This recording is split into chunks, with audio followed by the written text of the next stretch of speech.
So before we get into this, my wife said that she has your daughter in her first grade class. No kidding. Who's your wife? Mrs. Walker. Really? Yeah. Oh, wow. What's your daughter's name? Nora. Nora. Yeah. I think that's what she said. Yeah. That's amazing. Yeah. She's the best teacher ever. I'm serious. Nora loves her. For real? Mm-hmm. Good. No, like she literally loves kids. Like almost annoyingly loves kids. It gets on my nerves. So Seth Brubaker, local boy. Yep. Dang. Welcome back to Walnut Street Podcast, guys. This podcast is all about normal people sharing extraordinary stories. And today we have a new friend on the podcast today. His name is Seth Brubaker. Let's give it up for him today. Bro, it's so good to have you on the podcast today. I've known you for approximately now about 20 minutes, and I'm loving the vibe that you're putting off today.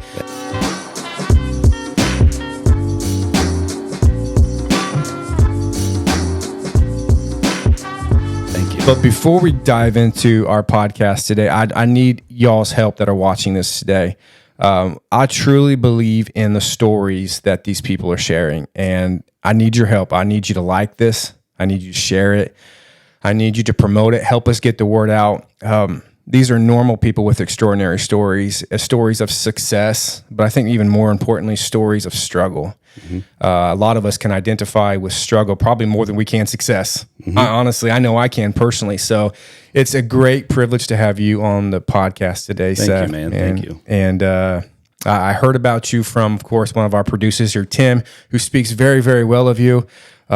Just all I ask in this podcast, Seth, is that you just don't look at my legs. Okay. I know the short shorts, man. And for those of you who can't see, I mean, my guy here is rocking the New Balance Dad Bod Shoes 100 2.0s. 608s. So before we get into all of what your story looks like, you're going to notice the setup is a little bit different today. We don't have a table here. And it's weird not having a table here because I feel more vulnerable, less protected. And the reason for that is we want this to be more of a conversation than an interview. And I know you have a story. Yeah, a little bit. We're going to get into that today, right. I hope. And I want you to speak as freely as you possibly can, as much as you want to, as deep as you want to go. Okay. We want to hear that because we know there's something on the other side of that story, which is great. But before we get into all of that, who are you? Who's Seth? I am Seth Brubaker. I just turned 31 years old. Congratulations. Thank you. We love old people around here. Lived in Manchester most of my life up until about 2 years ago. Moved to Rowan. Okay. But overall description, I'm a guy who struggled for a really long time, eventually came out on the other side, and now I'm here to tell my story and hopefully help other people like me or just relate to somebody and make it feel like it's okay to share their story too. Yeah, 100%. So that's why you're here? Yeah.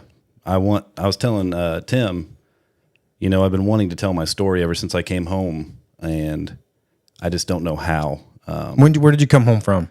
Akron, Ohio. It was my 5th and final rehab, just to give you a little snippet of what we're about to get into. Let's go. I'm so pumped to hear this, dude. Because I always wonder why people would want to come on this podcast. Because let's be honest, I hear a lot of feedback like, I just can't share my story. It's just too much. Yeah. And I get it. But if you knew the power of a story and how people receive that story. I mean, sure, you're always going to have a group of people who are like, I always knew that about Seth. Oh yeah. Or I always knew that about Tim or Tyler. I knew they, we all got them like the haters, and we're always going to have them. But man, the power of a story brings so much healing to people. Every person that we've had sit in that chair, when they leave, it's this right here. Thank you so much for having me on the podcast. And secondly, I feel so much healing from sharing my story. Right. And that's what it's all about. And you never know who is going to hear this. And on the outside, they may look okay, but on the inside, they're like, man, this is really hitting home with me. Yeah. And, that's what a lot of my story is too, is I didn't want to share it until I got around like-minded people like me that had similar stories. And it's like, oh, okay, it is okay for me to get this out and share this with people, and it's helping me. So I want to help others. Yeah. So we're just so pumped you're here. I think you have children, or Yep, I have. I know one of them because my wife teaches her in school. I have Nora. She's 6 years old. She is a ball of fire. And then my stepson Everest, he just turned 5. Oh, that's a cool name. Yeah, he's a little mountain man. That's so cool. Significant other, married? Yep, married. We just celebrated our 1 year anniversary. That's what's on up. the 19th. Congratulations, man. Thank you. 1 year, that's a big deal. It is a big deal. Especially in like today's culture. Like, Yeah. it's a freaking big deal to be married a year, 5 years, 10 years. Yeah. I can remember. So we're going to celebrate 20 years next year, my wife and I. Oh, wow. And, but if you were to go back 15 years together, we think there was probably no way, forgive me for saying it, like no way in hell that we were going to make it. Because like I was a total butt. Like I wasn't a good husband. Right. Like absent, worked all the time, anger problems, like just the list goes on and on and on. So you're married, you have a daughter. Let's go back a little bit. We're gonna just like dive both feet into what makes Seth. Where did your story come from? Like, well, first of all, like what's your struggle? What is it? Alcohol. I battled alcohol and various drugs for a lot of years. What kind of drugs? Mainly weed. High school, did some pills, mushrooms. What's mushrooms? I don't know. Magic mushrooms. Okay. It's a psychedelic. It's like a natural acid, basically. Okay. But yeah, I mean, I started in on all that when I was like 14. Why did you start? So I've been thinking about that because I figured that would come up. And Because you're 14. Like, what grade are you in at 14? 8th. 8th grade. Yep. I remember the first time I smoked weed, I was in 8th grade and never really looked back after that. I don't know why. My parents went through a divorce when I was like 13. And up until recently, I never even knew that affected me, honestly. Sure. But, you know, when I was using this stuff, especially at that young age, you know, I had some self-confidence issues when I was younger, and that was kind of my escape. I didn't have to worry about that stuff when I was high or drunk or whatever, and I didn't have to be myself. So in a way, I was kind of just hiding behind all that stuff. And that went on for a long time. So through like high school, same thing? Oh, yeah. So... Or even more? More. So all through high school, and I mean, I was a pretty fair athlete. I stayed involved in sports and stuff. And what'd you play? Football, 1 year baseball. I wrestled up until high school, but football mainly. That was my jam. What position? Fullback and linebacker. Of course, you look like a fullback and linebacker. But no, it started to get pretty out of hand then. You know how in high school there's always that guy at the party that I was that guy. I mean, I was going to drink more than you. I was going to do more drugs than you. I was, you know, and that went on. I loved it though when I was in high school because I was the funny guy. I don't mean to sound selfish when I say this, but I feel like people liked to party with me because I was either doing the dumb stuff or it'd make people laugh or whatever. And so after high school, that's when I first started to notice, like, okay, there might be a problem here with the alcohol. I remember I was on my way home from Panama City Beach, and I think that was the first time alcohol withdrawal actually hit me. It wasn't just a hangover. It was like, something isn't right here. And, you know, it was me and 4 of my buddies, and we're stuck in this tiny little S10 all the way back from Panama City. What year is the S10? So we get a picture here. Oh, you know? Man, I would have to say late 90s. Okay. Yeah. It was a beast. But that was the first time I'd noticed that. But anyway, so after high school, you know, all my friends and stuff, they're all going to college. They're getting these really good jobs. And I'm not. I'm just kind of in limbo, like, you know, oh man, well, I guess the party's over. Like, what do I do with my life now? And so it started getting, you know, and I had worked odd jobs here and there or whatever. And then I started working construction for Pete Spann. I don't know if you know him. I don't. Nope. What's up, Pete? Pete, shout out to Pete Spann. That guy played a big part in saving my life because he saw potential in me and pushed me when probably nobody else did. So I'm working for him, and I mean, it's already to the point where I'm showing up to work drunk and just trying to hide it. And drinking though with alcohol, it gets hard to hide after a while because physically it starts to take a toll on you. But anyway, so then jump forward a couple years, nothing's really changing. I'm still living at home. I meet my daughter's mom and we're dating for a while. And, finally she just kind of gave me this ultimatum of, hey, you need to do something about this. Yeah. I was like, you know what? You're right. So I get sober then, and I stayed sober for almost 6 years. 6 years. Yeah. From just alcohol or drugs, everything. Well, Completely. I still smoked cigarettes and stuff like that. But drugs and alcohol, 6 years. Wow. Yeah. And then you had a relapse. I had a relapse. So, we ended up having some problems, and Nora was, 3, and we decided to part ways. And But what kind of problems? just very toxic. I'm not trying to shame anybody. Just like No, what are no. the problems? Yeah. Like, because you're not married right now. We're not married. Okay. So you have a kid. You're not married. What are the problems? I think a lot of the problem was, neither one of us knew how to deal with.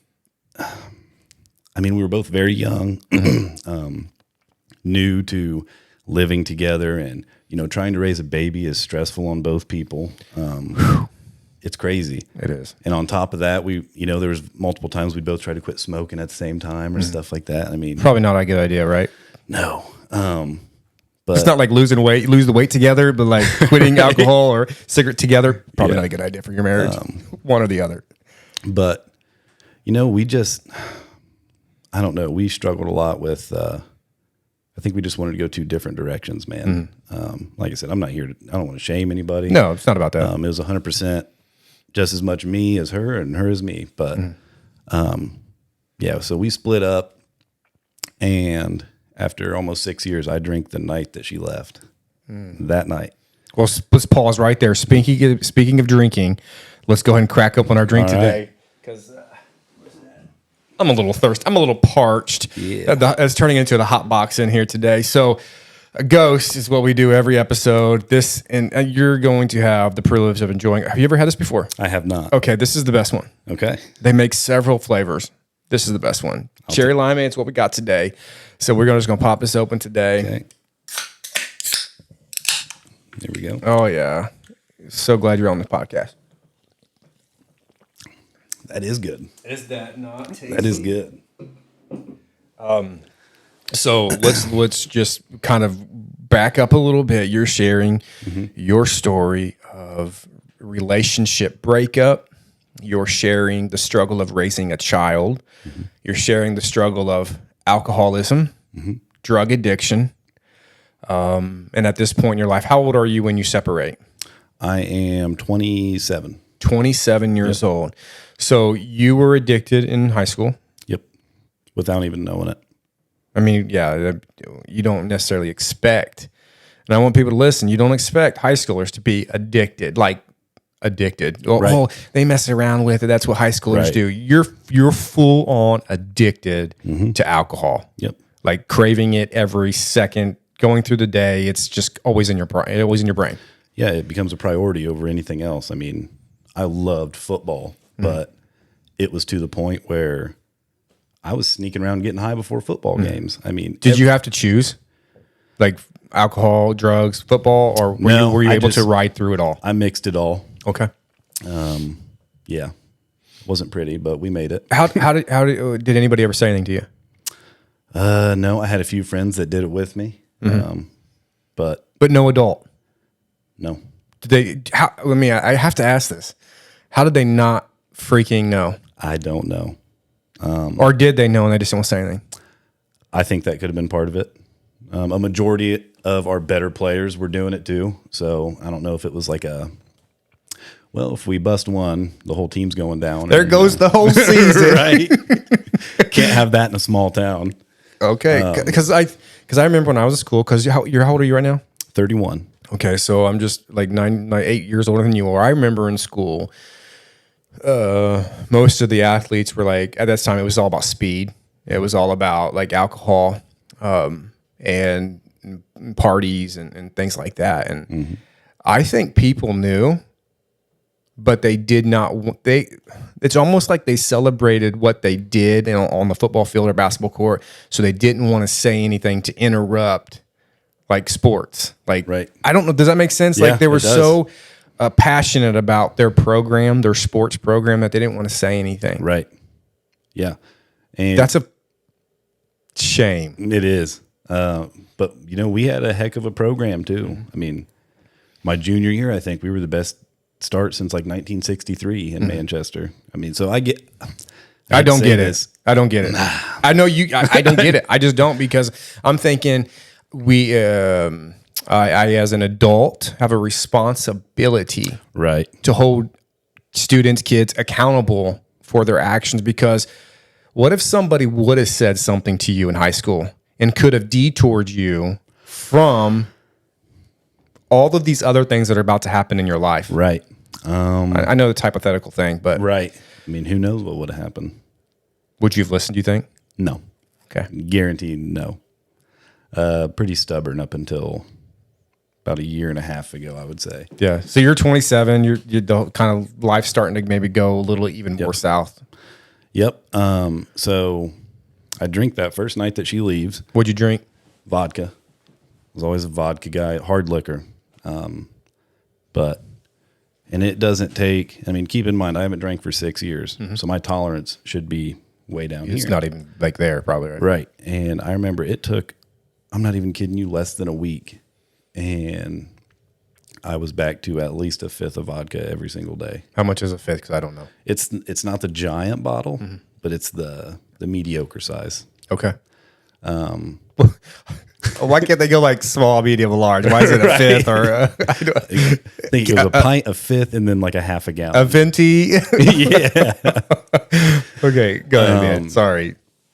So anyway, yeah, it starts to spiral out of control pretty fast. And, mentally, I mean, this is taking a toll on me. My parents are starting to see it. My friends are starting to see it and starting to affect my job. It's affecting my relationship with my daughter. And this is not easy to share, but, eventually, mentally, it's like, I'm telling myself, it's like, because I'm splitting time with my daughter now. And it's like, I'm not even mentally there when my daughter's physically here. You know what I mean? Like, I'm not getting that quality time. I am making this a priority over my own child. And So even when you're with Nora, all you're thinking about is vodka. yes. And, it's like, what time's her mom coming to get her so I can start drinking again?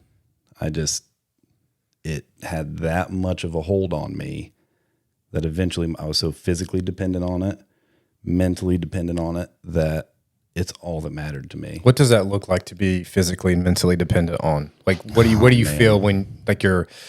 I know when I mean I can't compare it to that. I've never had an issue or concern with alcohol, but I love double stuffed Oreos and and like when I want like my mouth waters. Like I salivate for it. I mean, I know there's no comparison. I'm not trying to make light. I'm just trying to, for people like me who just I've never had an issue with alcohol.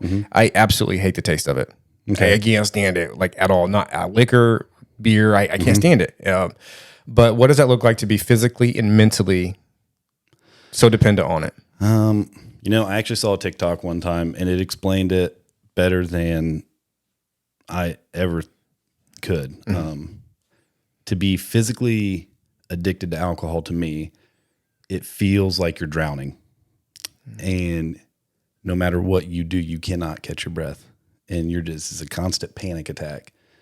It's, it's fight or flight. And as soon as I would start drinking, I could take a deep breath. I could just, you feel it start to hit you. And it's like, everything seems right with the world right now.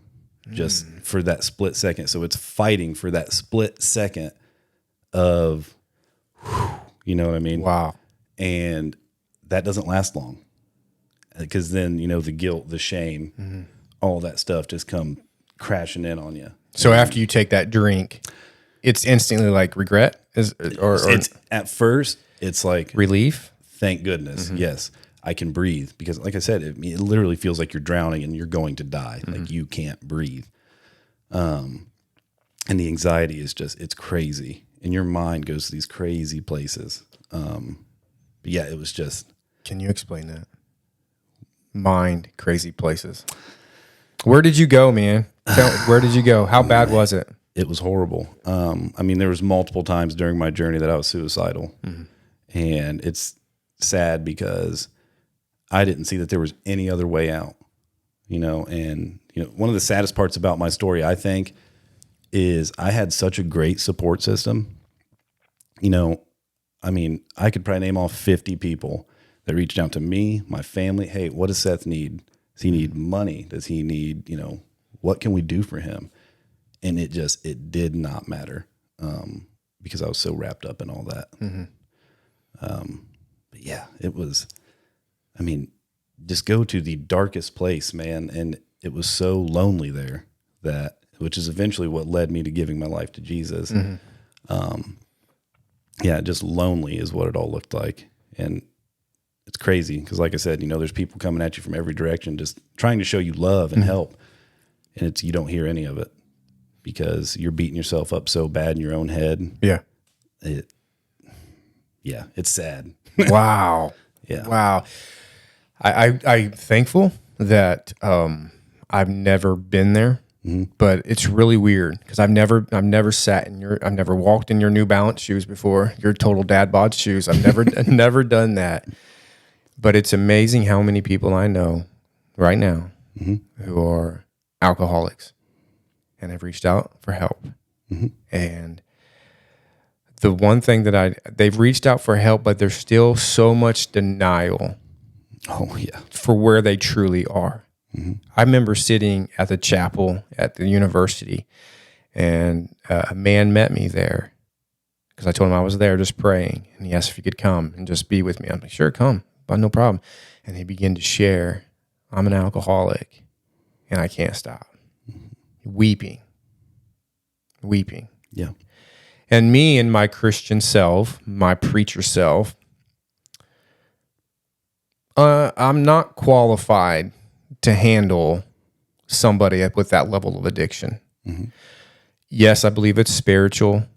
Yes, I believe it's mental and physical. There's so much entwined with that. And as the church, what we do is we give them like this biblical response.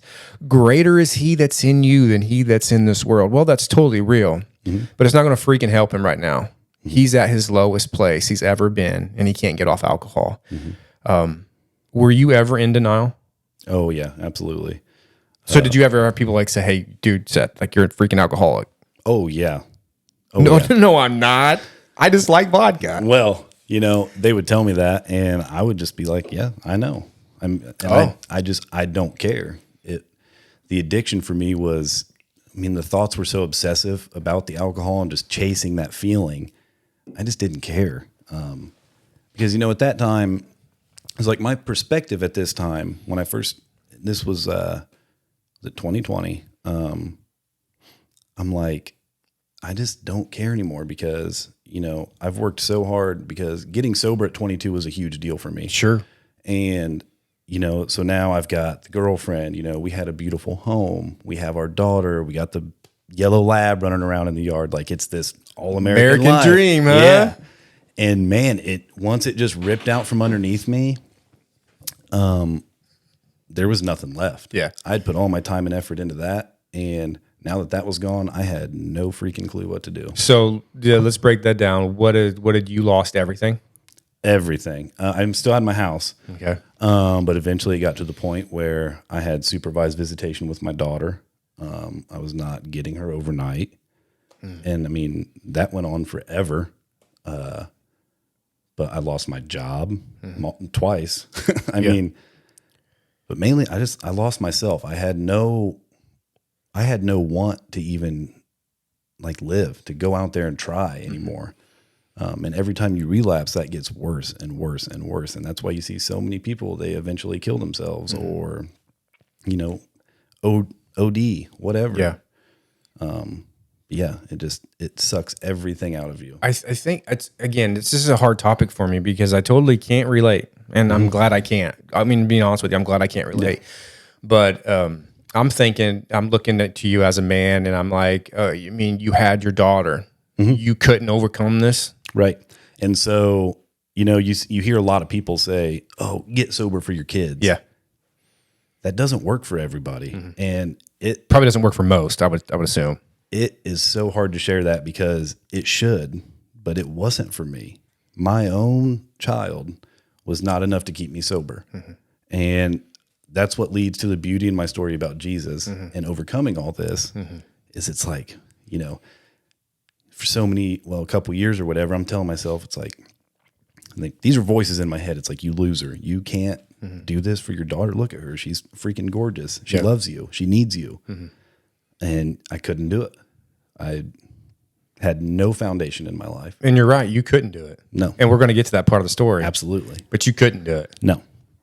And so anyway, They're just like giving me chills, dude. Like, oh, dude, we're just scraping the top of the iceberg here. It gets so wicked. Because I don't want to cut you off, but I want people to understand this. This is to have somebody like you in this chair is a great privilege.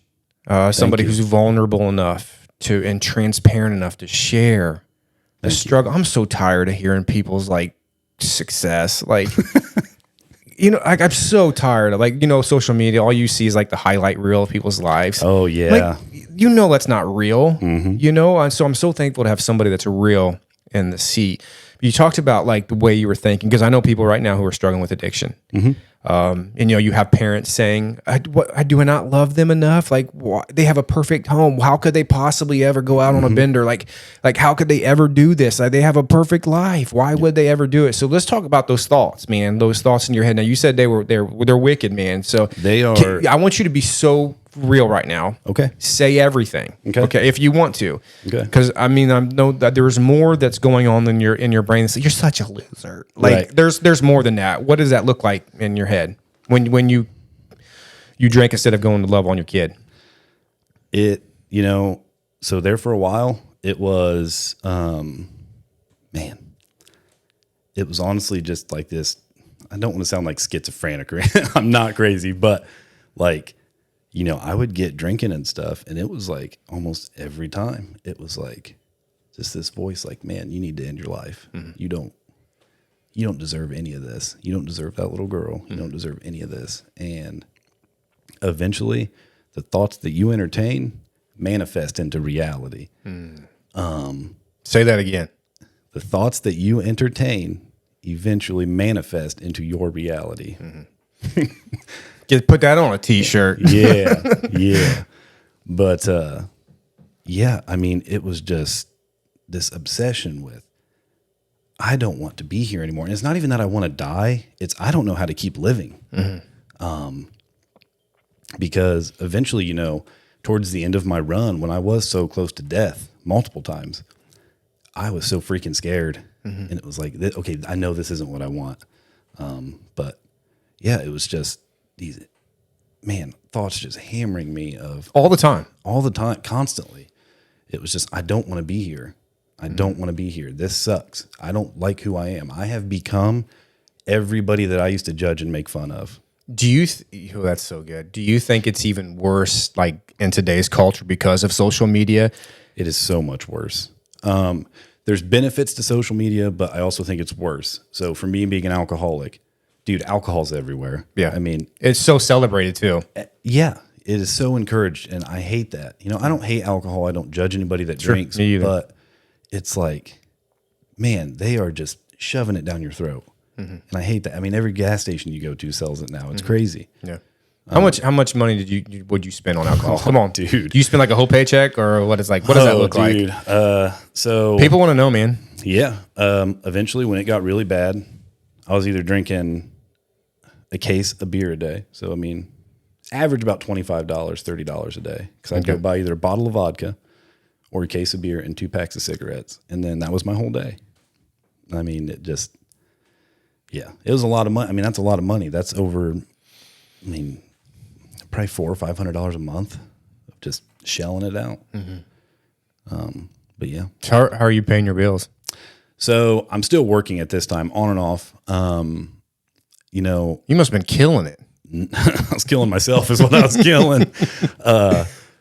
No, man. It just like, so I was working at the time and stuff would get really bad. I'd end up going to the hospital or something, and then just no call, no show at work. And then I would just tell them like, I'm just getting my medication straightened out. They knew what I was going through. And, they were so understanding, and that sucks too, because I screwed them over so bad. But yeah, so I'd work for a couple weeks, get another paycheck, disappear for a week.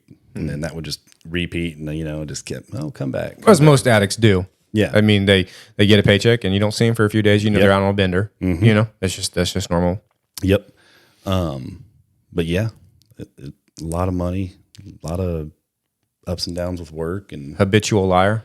absolutely habitual liar and manipulator. I would tell you whatever I thought would get you off my back, because that's how bad I wanted to be left alone, or that's how bad whatever in my head was telling me, which I believe is the enemy, was telling me, hide this.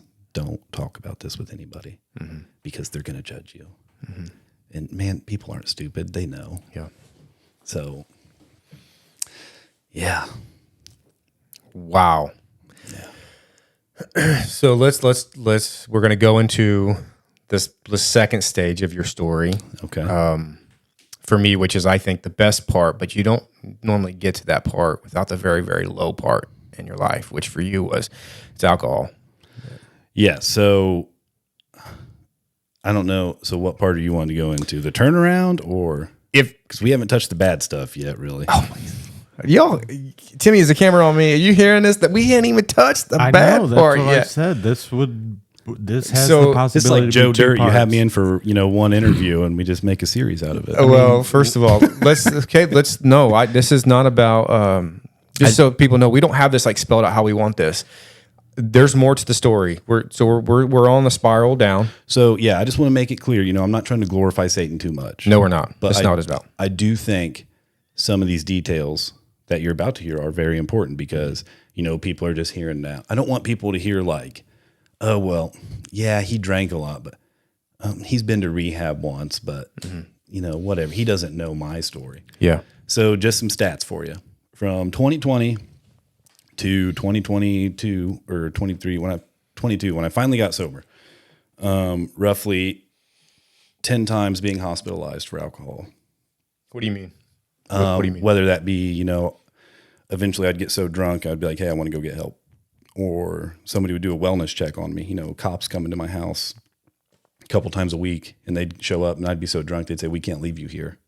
You have to go to the hospital. Yeah. Okay. And that was 10 times, at least. I don't have a for sure count. 5 times in rehab. 5 rehabs. And I tell you what, that was some wild times. And, I vaguely remember one of the times when someone did a wellness check on me. Nobody could find me. I didn't show up to work. My mom had called the cops because she couldn't get into my house to come find me. And cops come in, and I'm laying in the shower, fully clothed. Don't ask me why. But I had fallen, hitting my head, and I'm just laying there with water running on me, and my eyes are wide open. They said, but I'm not responding to anybody. So, you walk up on somebody like that, you're thinking, this dude's dead. And it's so embarrassing, but I love this man. Shout out to Nate Birch on the North Manchester Police Let's go, Nate. Love that man. When I finally come to, it's him. And he's, helping pull me up out of the shower. Him and Pete Spann, my old boss. And man, I went to the hospital, and I get there, and they're hooking up the IVs to me and stuff. And the doctor looks at me, and he goes, you have no idea how lucky you are that you woke up. He said, do you have any idea what your BAL was? And I'm like, no. Which is blood alcohol level, right? Yep. It was 0.4. And that was after I had, been passed out for however long. And legal limit's 0.08. Is that still the case? Yeah. And I'm not good at math, but I was pretty 0.4. well over. Yeah. But yeah, and that was just one of like 3 or 4 times that I was like a 0.4. I was 0.38, 0.39. One time my mom took me to Kokomo because they were tired of taking me to Wabash. And that doctor told me, they ran tests on my liver and stuff because I was so jaundiced, like horrible.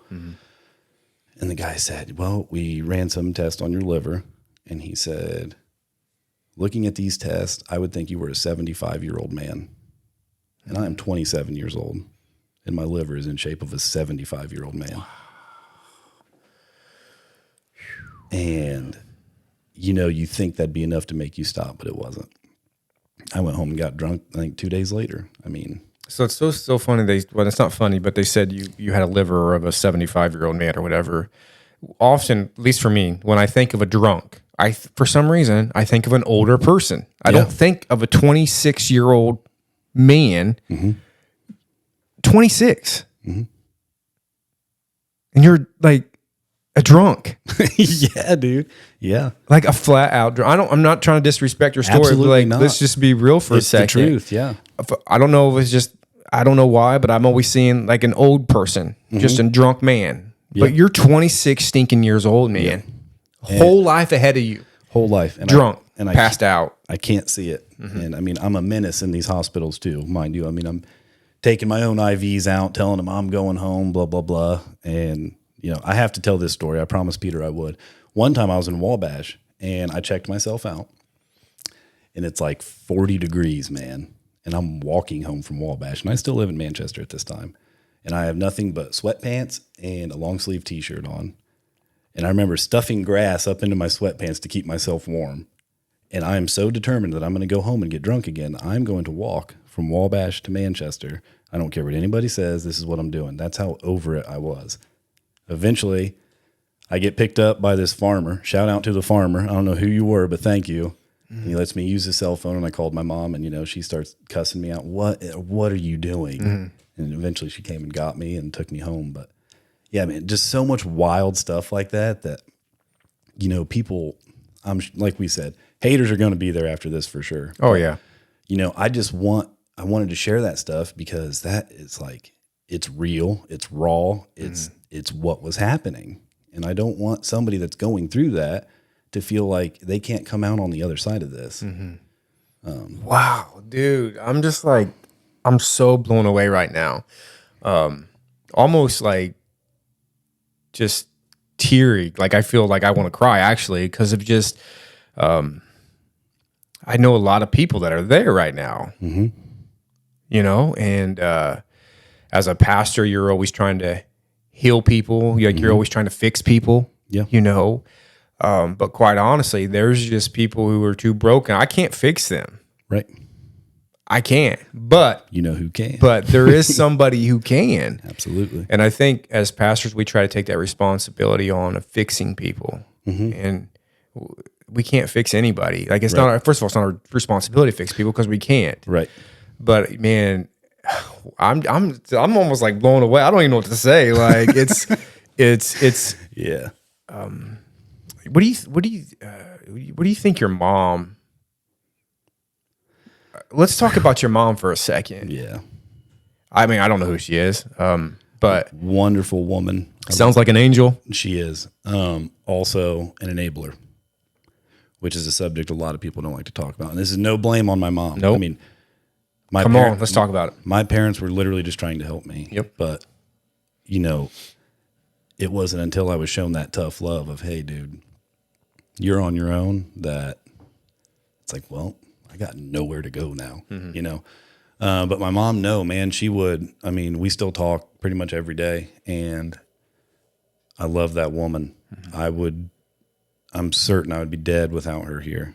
And, just all the effort she put in the last couple of years and all the stress that I caused her. I mean, I will never be able to repay that woman. No, you won't. No. You're right. But yeah, she's a great woman. So it's hard for a parent to hear that you've enabled an addiction. Yeah. How do parents not? And the reason why I say that or ask that question is I couldn't imagine who I'm seeing my children. I have a 16-year-old and a 14-year-old who are struggling with some sort of addiction, and and the only way that I know that they'll feel better is to enable them to give that fix, whatever that case may be. So how do we do that as parents? Because their parents right now like going through the same thing your mom went with you, like who are enabling them, From that standpoint, I don't have an answer. We need to bring her on the show. Oh man, good luck. I don't know if she would or not. I could probably push a little bit and try. But like, so what do you tell parents right now that have an addicted daughter, son, to whatever? If you have a child that's going through addiction, the best thing you can do is just show them love. Like how? How do you do it? Like, I think it's a very vague statement. It is. What do you mean? What did your mom do for you that was like?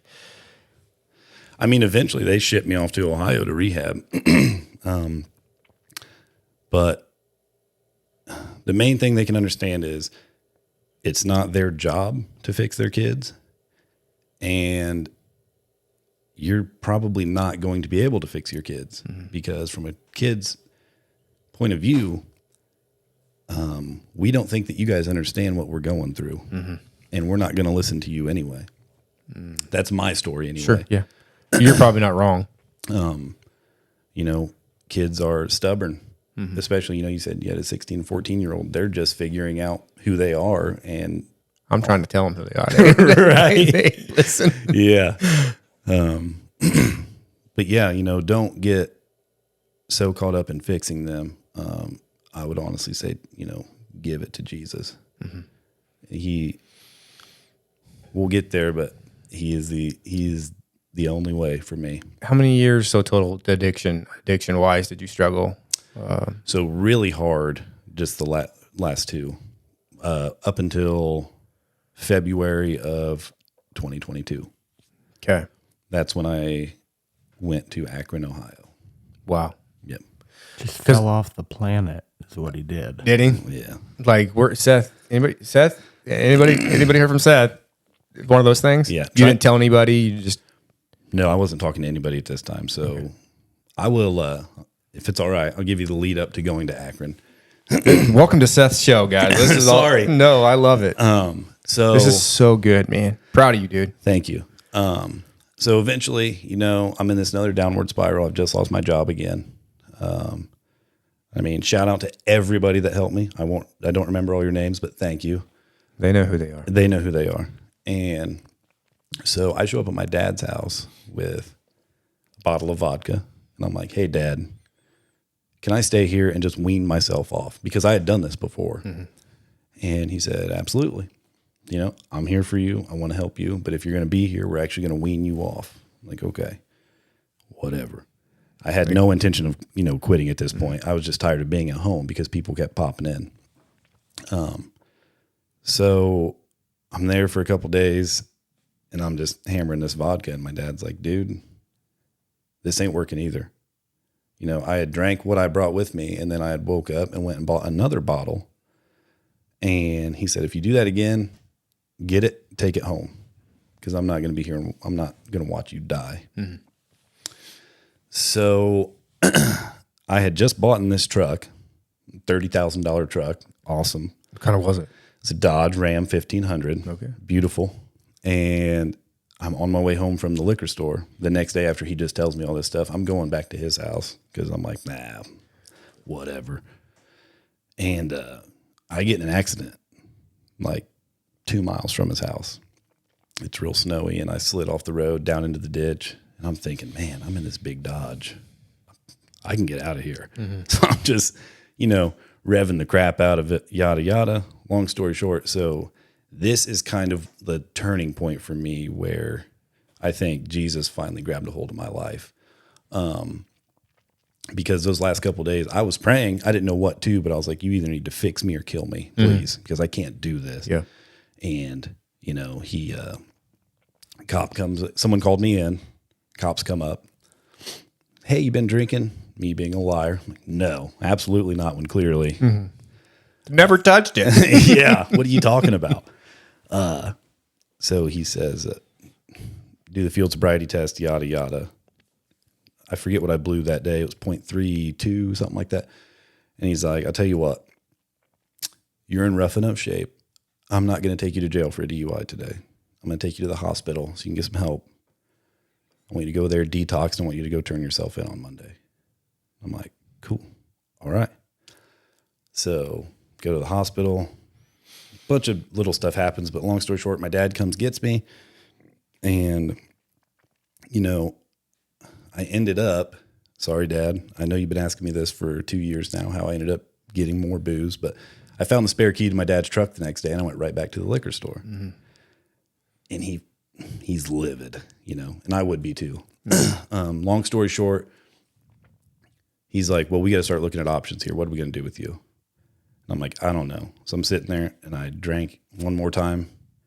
I'm like, man, just please do something with me, something. Dad comes home the next day and he said, hey, Jenny, my stepmom, he said she found an opportunity for you. It's 5 hours away from home and it's a faith-based recovery program. And I'm like, okay, how long is it? He says for 12 months. Yeah. It's an entire year. An entire year. And I'm like, what? But at this point, I don't want to go to jail so bad. I'm like, whatever, just get me away from home. I have a warrant out for my arrest at this point. Mm-hmm. So he's, I call this place, Life Changers Outreach. Shout out to Life Changers Outreach. Call them, and Keith, who was their intake guy at the time, I'm on the phone with him, just dreading this, doing the intake. And he said, man, can I pray for you? I was like, yeah. At this point, sure. Yeah. And that man prayed for me and I just bawled my eyes out. And it was like, what is this? You know what I mean? So yeah, long story short, I get over to Ohio and I get there and it's, Akron's ghetto, man. Yeah, it is. It is. It really is. Yep. It's the hood for sure. Yeah. And so I get there and I'm thinking, these other rehabs I've been to, they're nice facilities where you can have your cigarettes, your wallet, all that stuff. Yeah. They strip you of everything there. They completely separate you from all reality in your life, which is a beautiful thing. Mm-hmm. So I get there, meet Keith, and he says, have you ever accepted Jesus as your Lord and Savior? And I was like, one time when I was 12 after a Little League baseball game, but I didn't know what I was doing. Yeah. And so, man, we start praying together, and there's all these just big grown men and these rough dudes. I'm crying, hugging this full-grown man, and just, it was amazing. It was so scary, but so awesome at the same time. So yeah, I do. There's a couple days, and I'm sitting there, and I'm still struggling with this anxiety. I've got all this stuff going on back at home, and I'm praying one night before bed. I'm just like, God, please, show me something. Mm-hmm. Show me that you're real. Yeah. Because I've always been a person of proof. And, the first couple nights I don't sleep for crap. And that night, I don't even remember falling asleep. I just remember waking up and I felt fine. And it was like, that's the first moment where it clicks. And I'm like, man, what is it? What's going on here? Mm-hmm.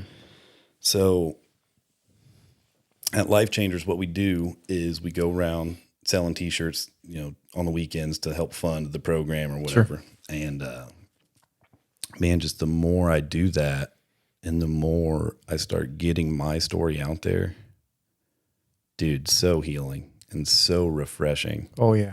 Because you see so many people that are going through it and it's like, man, I've got the answer for you. Mm-hmm.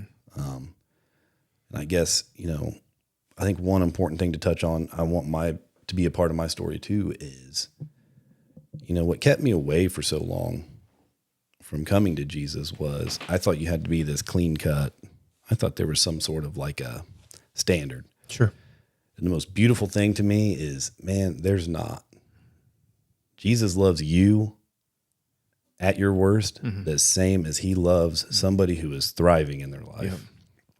And you have just as much right to be with him as anybody else. Mm-hmm. And I think that's the most beautiful freaking thing ever. Dude, it's so beautiful. The same Seth that you were at 27, I think that was a bad place in your life, right? Mm-hmm. He loved you like the same. The same. The drunk Seth, right? The lying Seth, the habitual traffic violator Seth. Like, you know what I mean? Yeah. The going out on a bender Seth. Like, he doesn't look at you differently. Mm-mm. And that is beautiful. That's the gospel. That's what makes me tear up. Is Yeah. It's like, man, and I don't know if you guys have ever felt God's love. It is the most overwhelming, just joy that you could possibly feel. And I like to compare it to, like, it felt like I was just like trapped in this hurricane for a couple of years, and like all of a sudden the storm just stopped. And how I was telling you, when I used to drink, you could finally go, that's what God gave me, man. He gave me peace that made no sense. I was in Akron, Ohio, in the ghetto, stuff falling apart at home with a warrant for my arrest. And I've never been so at peace in my entire life because I knew God had me and everything is going to be okay. Everything's not going to go the way I want it to, but everything's going to be okay. That's so good, dude. And you're safe. And that is, he just took all that fear away from me. And it was beautiful, man. What were you afraid of? Like, what was the fear? Towards the end, death. When I knew my body was shutting down, I mean, those last couple of days at my dad's, I was having seizures and all that. Oh, okay. And I thought I was dying. I've never been that scared.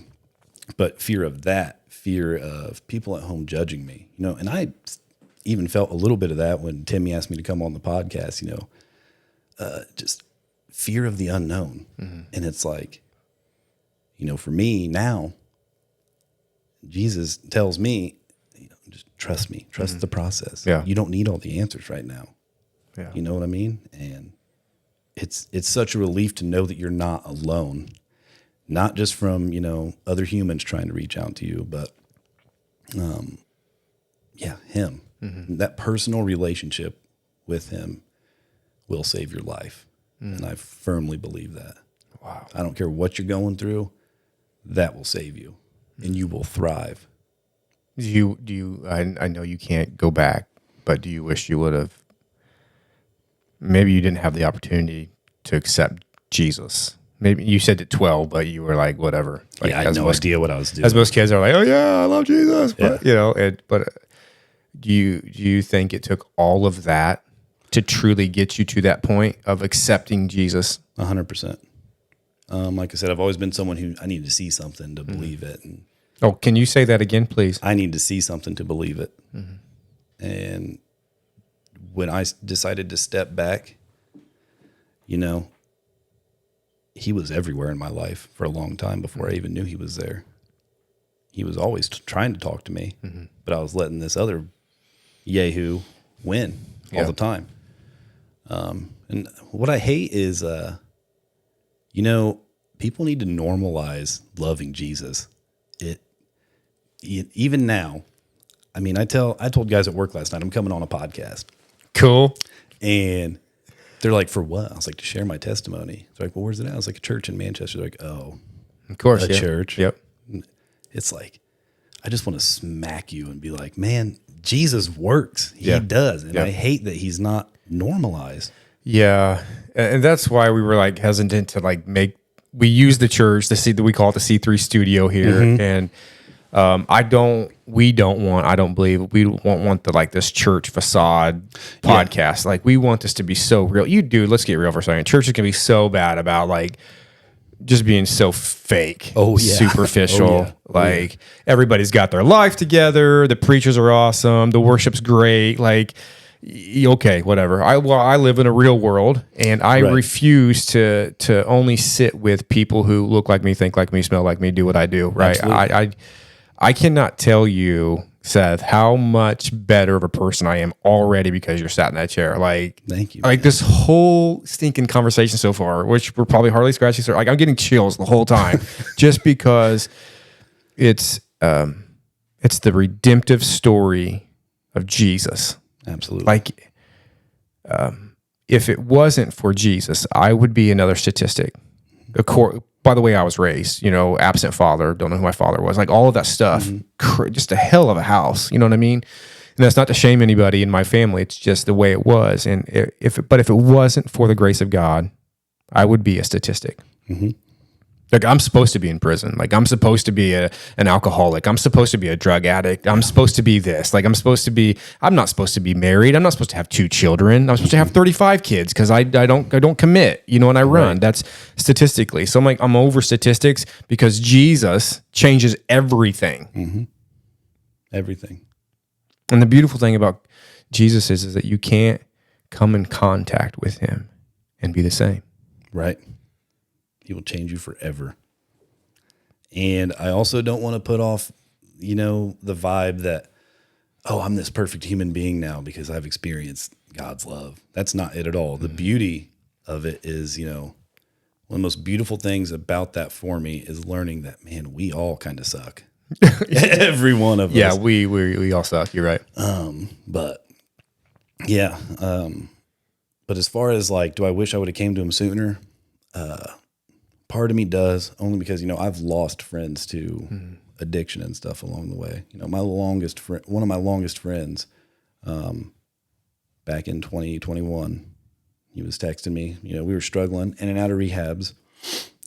He was texting me one night and, he said, "Hey man, how's everything going?" I was like, "Good. I'm living in Rowan now. Swing by." He goes, "Yeah, come up to Fort Wayne sometime. We'll get some food." And I'm like, "Cool." And, sometime in the hours of that night or the next morning, he decided to take his life. Wow. And that was crushing to me. And, there's so much of me that wishes I would have already come to Jesus and I could have just been like, here's the way, man. Sure. Now the past is the past and it happened. I've accepted that. Yeah. But that's the biggest thing for me. That's like, man, I wish I could have been there, So did you ever have to detox? Oh yeah. I detoxed a lot. Because I've heard those stories like miracles, like where people who, it's weird, right? You're in alcohol one day and the next day Jesus comes in your life, and this happens for some people, and it's like it's all gone, whatever.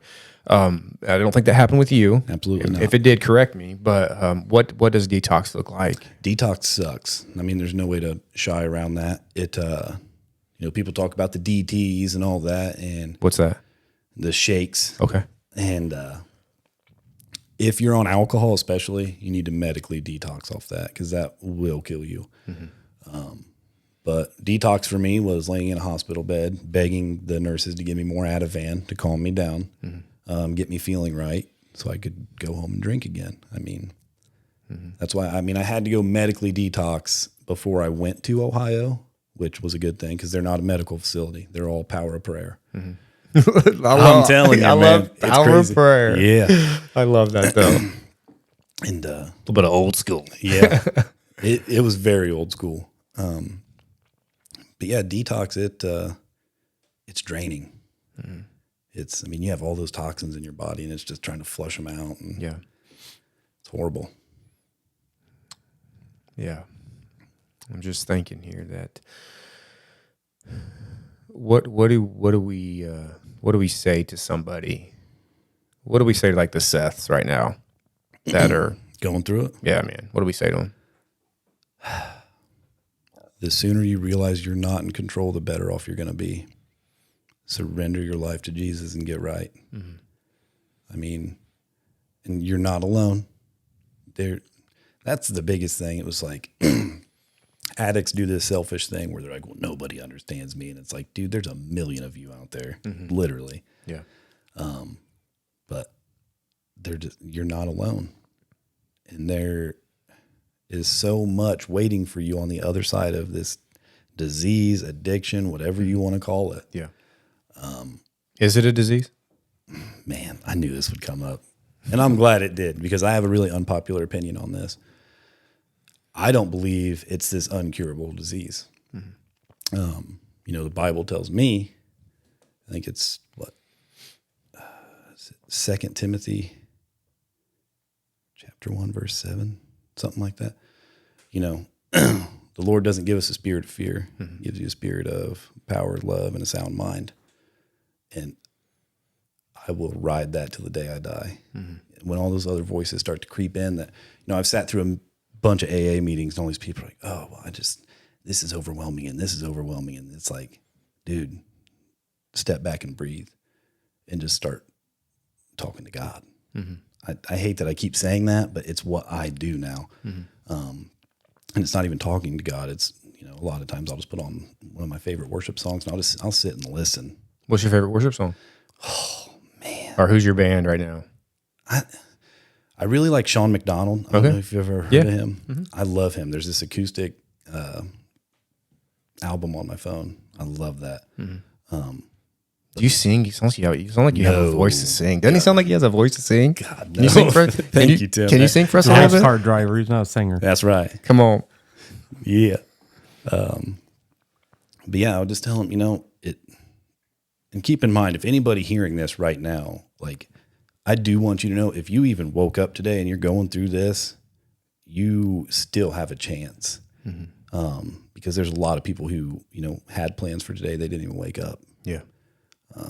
It will be harder than hell. It will be very hard, but it will be the most beautiful thing you've ever decided to do with your life. How long have you been sober? February will be 2 years. Congratulations, dude. Thank you. And you get a lot of hate too, because people are like, oh, it's only been a year and a half. That's like saying I've only been married for a year. Screw you. Are you kidding me right now? It's a big stinking deal. But that's the thing. It's like, I don't, I can try to explain to people that want to listen, but I don't, there is such a foundation to my life now that, it's crazy. Once I got my salvation. Once you accepted your salvation. Accepted my salvation. It, now to me, this sounds so messed up, dude, but it's like, it's not through your kids. It's not through your wife. It's not through any of that your foundation is built on, your core foundation. It is all with Jesus, man. Mm-hmm. So if I lost everything tomorrow, I mean, I know I would be okay. And there's something so beautiful about that to me that I can't be shaken now. Like, I mean, I can in a sense, but my wheels are not going to come back off. Like, he's got me. He's got you. So what does it look like? What does your life look like right now? Right now, it's actually kind of a weird time. Me and my wife talk about it. I'm working in a factory, third shift. She's on day shift. The graveyard shift. 10 to 6. Yeah.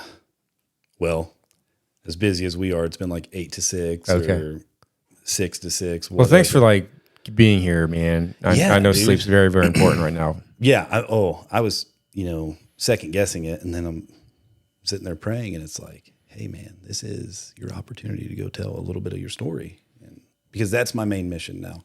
I want to help people, man, and you so are helping people right now. It's not somewhere I ever saw my life going. I didn't know what I wanted to be in high school, but it wasn't a recovered alcoholic talking on a podcast about how crazy he was 2 years ago. But man, there's so much power in someone's testimony. Well, what does Scripture teach us? It teaches us we are overcomers by the blood of the Lamb and the word of our testimony. Like this is what this is. This is a stinking testimony, man. Do you struggle with alcohol right now? No. Not even at all? Nope. I fully believe I've been delivered from that. Crap. I mean, I wake up thinking about Oreos about every single day, man. You start praying about it. Pray about it. That's great, man. It's not even just alcohol. I mean, it's cigarettes. I smoked cigarettes from the time I was 14 to 27. Marlboro 100s? Sometimes when I could afford them. like I know. Like, I'm sorry, dude. I don't know. It's more of an Eagle 20 guy. Gotcha. Yeah. But, I mean, it's everything. And it's not just the drugs and the nicotine. It's not all the addictions. It's the whole mindset has shifted for me and the whole perspective, man. I can find beauty out of the crappiest situation now. And I thank him for that every day. Man, that's powerful. Why didn't we have you on the podcast sooner, man? Who is this guy? Been living out in Rowan. I didn't even know there was a Seth Brubaker that existed. And now, like, this dude's like changing my life. Like, I'm not stinking kidding, dude. Like, get on Ink Free News. I'm sure there's an article somewhere about how I got arrested. It is what it is. Yeah. But I think now, though, you have a responsibility. Absolutely. To share your story in the kingdom of God and outside, like everywhere. And I feel that, that's what he's trying to tell me. When I'm sitting there trying to listen, it's like, I swear it's like I can almost hear it. It's like, I saved you so you can help me save others through you. I just need you to be that willing vessel to go out there and share your story because you're going to reach somebody. Amen. Dude, you've reached me. Like, I'm not kidding. Like, you ever thought about, like, would you come here and share your story? Yeah. I mean, honestly, so like you said before we even started this, I feel a lot better now being here talking about it. Now, it's one thing to be sitting here in front of a camera as opposed to a crowd of people. It's much easier in a crowd. This is terrible. Really? Oh, yes. Oh, wow. This Well, is terrible. I'll come do it. But what, like, we were sitting together, we were just having a conversation, and you were just sharing your story to the church. Yeah, I would do that. I think it'd be beautiful. Like, My only thing with, I hate to be stereotypical with North Manchester, but man, there's a lot of older people that showed me a lot of hate growing up, and they're going to take this one of two ways. They're going to be like, oh, dude, that's awesome. Or, the hypocritical church crowd is going to be like, this dude's full of crap. Or, judgmental. I'm going to be as polite as I possibly can. If I ever heard somebody say something judgmental about somebody's story, I feel more like Jesus in that way, where he never tolerated religious people. Mm-hmm. He never tolerated religious people. Like, he never said, he was always talking to the Sadducees and Pharisees and religious people, religious leaders. But I would have a hard time not saying something like, this is a story of redemption. Like, if this is what the cross looks like, we have these crosses in our churches everywhere. This is why we have the cross. Mm-hmm. And like, this is a beautiful story. But I guess I went on a rant there. But I would hopefully you would never listen to any of that negativity, because even for me, people are always talking smack. You know what I mean? Like, I don't really care. Whether you're doing good or bad, it doesn't matter. Somebody's going to have something to say about you. Always. Any follower of Christ that's maybe a little bit more radical than the norm, it always paints a target on their back. Like, it's just normal, you know. But yeah, I mean, I would do that, I guess. Dude, we would love, and Timmy, like, he'd be here supporting. He'd be like saying, "Amen, man, amen." Yeah, love you, Seth. I'd come to church for that. I mean, so what I was going to say was, like, pastors have preached all the messages they can possibly preach. Mm-hmm. We need like real stories now. Yeah. We need this. Jesus always would teach in parables. Like, you're a parable, man. You are a parable. Yeah. Seth has found the treasure in the field. That's right. You know what I'm saying? Yeah. Like, absolutely beautiful. I think there should be a part 2. Okay. And we can work that out. You just work with our producer, Timmy, and he'll let me mute this real quick. We're getting a call in the studio today. It's Nick Kopke, of all people. Look, Nick Kopke. I know Nick Kopke. Do you know Nick? I know Nick. I'm sorry.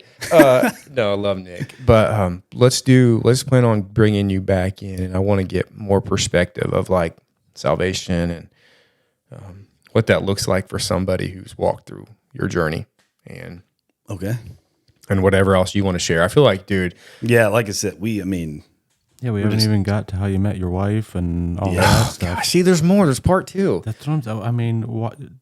Anybody have anything to do? No reason to stop now. Well, I do. Okay.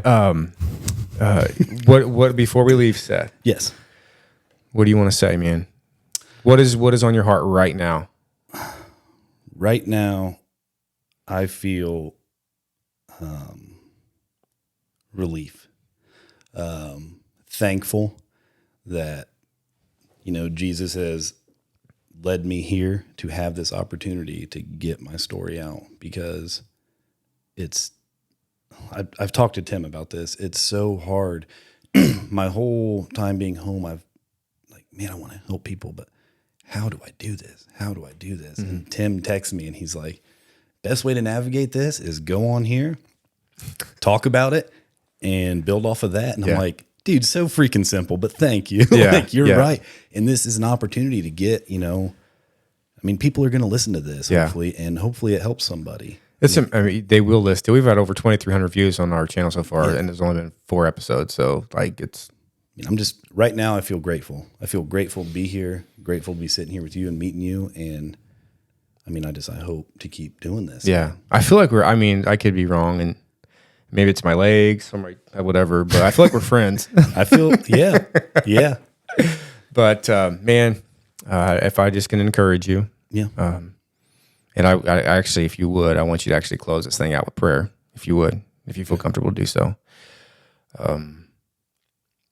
This is I would like to say is like a divine moment Okay. for me, because I'm always trying to figure out ways to include people of struggle, because I feel like specifically in the church it's going to be 100% real. People of struggle don't get access. Yeah. They get access to Jesus, but they don't get access to the church necessarily. Yeah. We've painted a really bad picture of people who struggle, Yeah. That's for sure. as if I don't, as if we don't struggle. There's not one person watching this. There's not one person who is going to sit in our chairs on Sunday who don't struggle. Maybe we're not addicted to alcohol. Maybe most of people in churches are addicted to pornography, whether they want to agree with it or not. Yeah.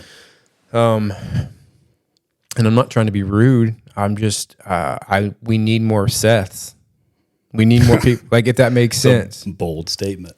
Well, Thank you. We need people who are so afraid to share their story because it's so real. Yeah. Oh, gosh, man, we need more people who are just like that and humble and no, I don't know, man, what else to say, but I'm in awe. I'm in awe of what God's doing in just this crazy space right here, right now. Like, I feel the presence of Jesus, and I'm thankful for that. I'm thankful that Timmy reached out to you. He said he's going to text you, and I'm like, who's this Seth guy?